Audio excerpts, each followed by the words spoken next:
سب کچھ ہو بیوی نہ ہو تو تنہائی کا احساس مار دیتا ہے۔ اس سے ایک اور مطلب نکلتا ہے کہ لباس کے بغیر ایک لمحہ گزارا نہیں۔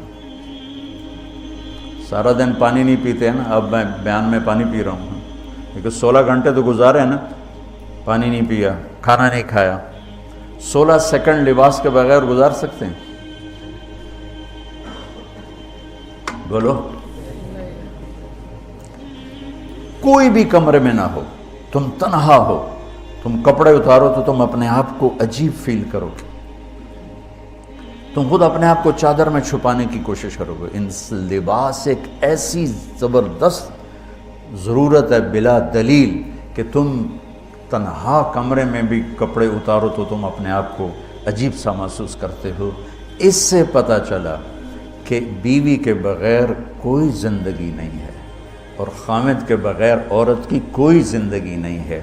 یہ ہمارا بدبخت معاشرہ ہندی کہ کسی بچی کو طلاق ہو جائے وہ گل سڑ کے مر جاتی، اس کی شادی نہیں ہوتی۔ کوئی جوان بچی بیوہ ہو جائے وہ سسک سسک کے مر جاتی، اس کی شادی نہیں ہوتی۔ کوئی 40-50 سال کا ہو جائے مرد، اس کی بیوی مر جائے، کوئی اس کو لڑکی دینے کے لیے تیار کوئی نہیں۔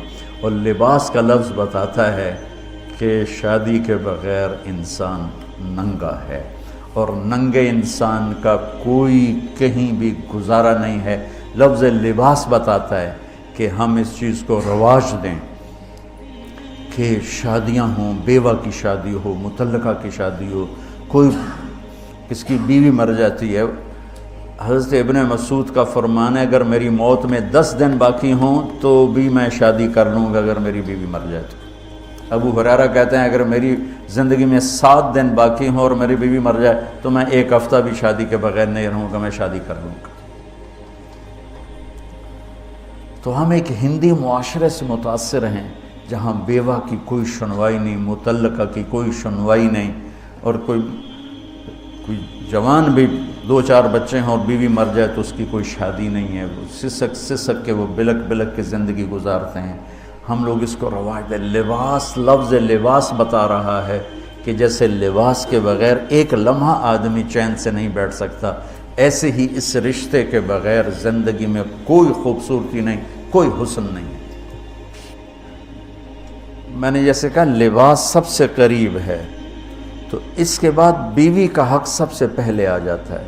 ماں باپ کی طرف سے زیادتی آئے تو تمہارے ذمے ہے اپنی بیوی کو بچاؤ، اللہ کے واسطے اپنی بیویوں کی حفاظت کرو۔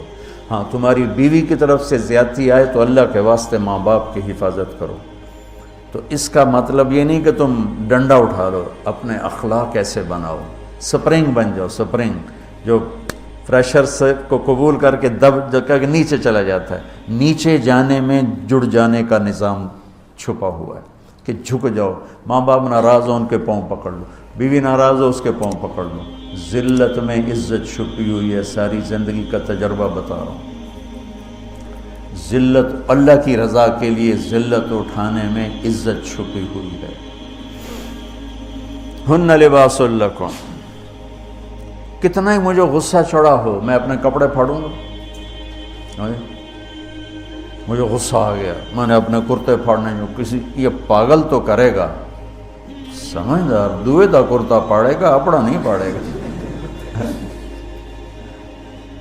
اب مجھے بیوی پہ غصہ چڑھ گیا تو میرا لباس ہے، اس کو تار تار کر دوں، گالیاں دوں، تھپڑ ماروں؟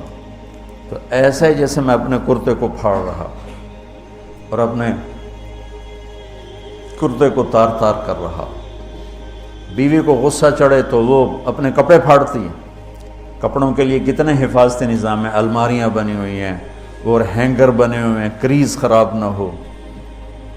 میں جب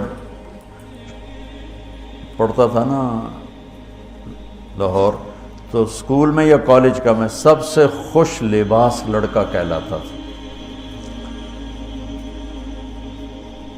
کہ میں اپنی اسکول سے آ کر نا، اب ہاسٹل میں کوئی استریاں تو ہیں نہیں، نہ ہی کوئی نوکر، تو اپنی پتلون کو ایسے ہاتھوں سے استری کرنا اور کر کے پھر تہ لگانا، پھر سرانے کے نیچے رکھنا، پھر اس کے اوپر سونا تاکہ